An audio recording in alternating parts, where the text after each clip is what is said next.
The Dallas Mavericks just lost to the Boston Celtics, 122-107, and I honestly don't know how much longer this team can last. In the first quarter of this game, it looked pretty promising. We were in the lead. Everything was going well for us.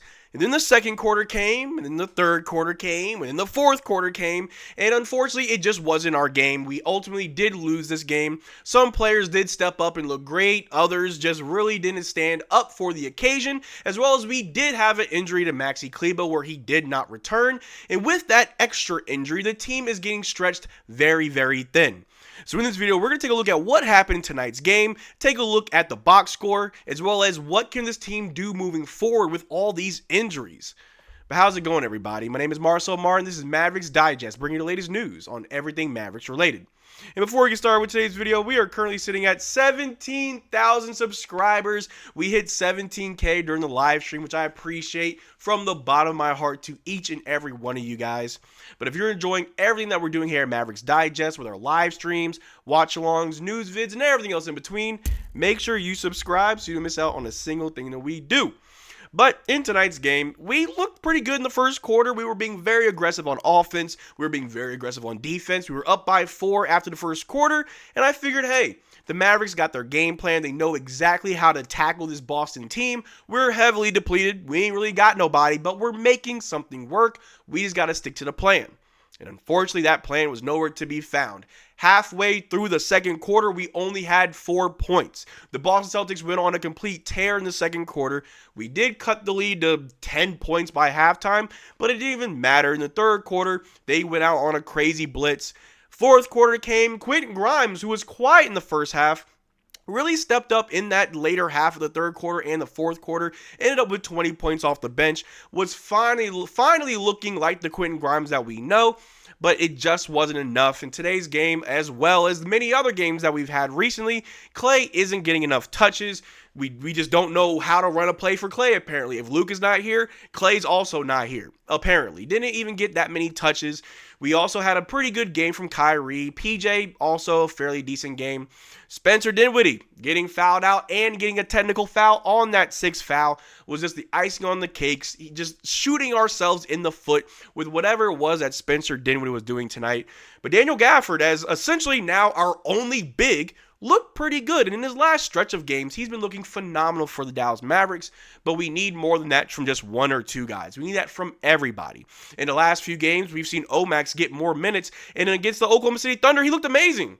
In tonight's game, nowhere to be found. Played very minimal minutes. You would think that when Maxey went down with a weird right ankle sprain, okay, Omax, get in the game. Help us out. But no, Jason Kidd opted out of the Omax experiment, gave Kessler Edwards a few minutes, not really anything valuable.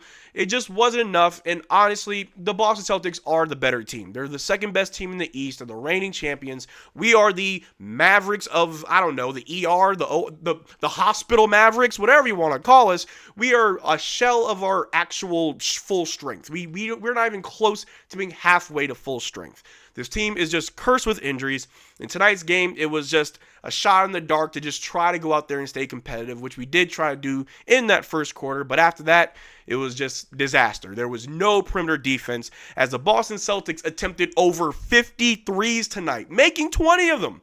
Absolutely insane. This team just doesn't really have all the right pieces. And with all the recent reports of Nico Harrison in the front office looking for a perimeter defender, yeah, we need somebody on the wings to just close out on these threes. And maybe it isn't just a one-player problem. It could be a coaching problem. Why isn't everybody watching the perimeter? Why is there always just somebody lurking at the three-point line that no one's looking at? Where is your man? Are we throwing too many doubles? I have no idea. And of course, we can blame Jason Kidd for all these issues and all these breakdowns on the defense and on the offensive end. We can do that. But to his credit, he doesn't have everybody. He doesn't have all the pieces. He's working with whatever we're able to just throw at him, which is barely anything. Half these guys are two-way guys, some G League players, and I get that. However, these guys are not going to these games prepared. Obviously, against OKC, we just know how to play them. We know how to win. And I get that. Okay, cool. But when we play against a team like the Boston Celtics, or even just the other day, against the Charlotte Hornets, or against the New Orleans Pelicans, we continue to have these same problems where we don't guard the perimeter and then we pay for it. They make us pay for it every single time. But if we just look at the box score, which I'm not going to do because I don't even have it all up here. Oh, here it is. I'm sorry. PJ Washington had 17 points, 1 block, 3 assists, 8 rebounds. He was 1 of 4 from 3 and 4 of 13 from the floor. An okay game from PJ. Just need to hit a few more threes. He was 8 of 11 from the free throw line, which I do appreciate. Daniel Gafford had 19 points, 3 blocks, 2 assists, 15 rebounds, 8 which were offensive rebounds, which is huge. Was 7 of 9 from the free throw line and 6 of 12 from the floor. Daniel Gafford is definitely looking like the Daniel Gafford of last year that we all know and love. Hopefully that continues when we go up against tougher talent and we do have a full roster. And Kyrie Irving in 42 minutes had 22 points, 1 block, 5 assists, 4 rebounds, was 0 of 3 from 3, but 11 of 23 from the floor. Obviously, without Luka Doncic, Kyrie's going to have to try to take the most shots, do what he can, and just will this team to win. Just wasn't enough when we don't really have enough players, right? Spencer Dinwiddie in 26 minutes had 12 points, 6 personal fouls. He did foul out. He also had 4 turnovers with 1 steal, 2 assists, 3 rebounds, was 2 of 3 from the three-point line, and 5 of 7 from the floor. Sometimes you love Spence. Sometimes he makes you wonder. This game, a little bit of both, honestly. And Klay Thompson, the one player we really got to talk about. 26 minutes, only 6 points, 1 block, 3 rebounds, was 2 of 3 from 3, and 2 of 4 from the floor. I said it before.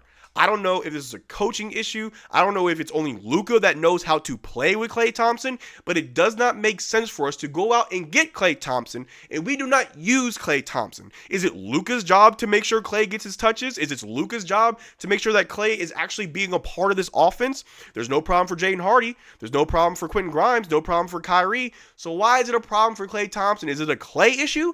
Or is it a Jason Kidd issue? Or maybe it's just a team issue. I have no idea what it is, but Klay Thompson has got to get more touches. We got to run plays for Klay.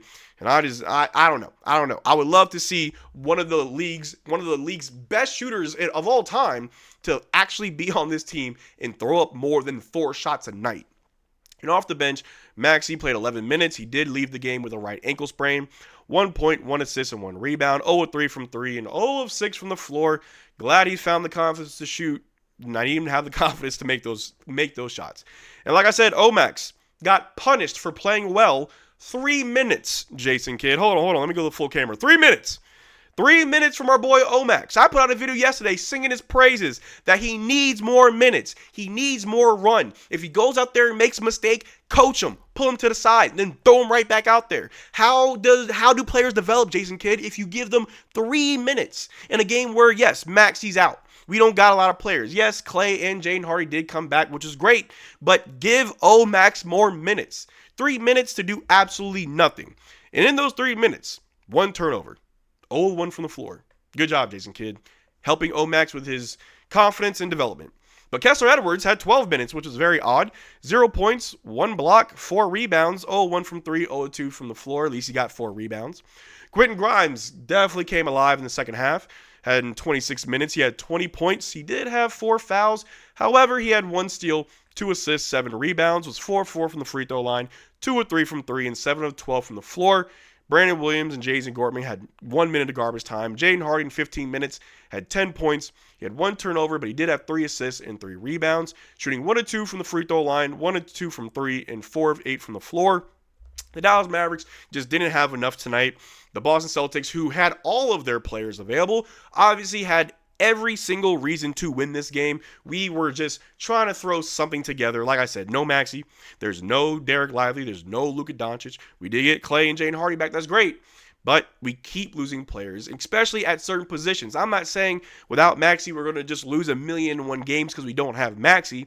But it's the fact that Maxey is a backup option for Daniel Gafford, because we don't have Dwight Powell, we don't have Derrick Lively, so we go to Maxey, but now we can't even do that. We also use Maxey to back up PJ, but now we can't do that. Maybe we'll give more minutes to Omax to back up PJ. I have no idea what Jason Kidd's going to do.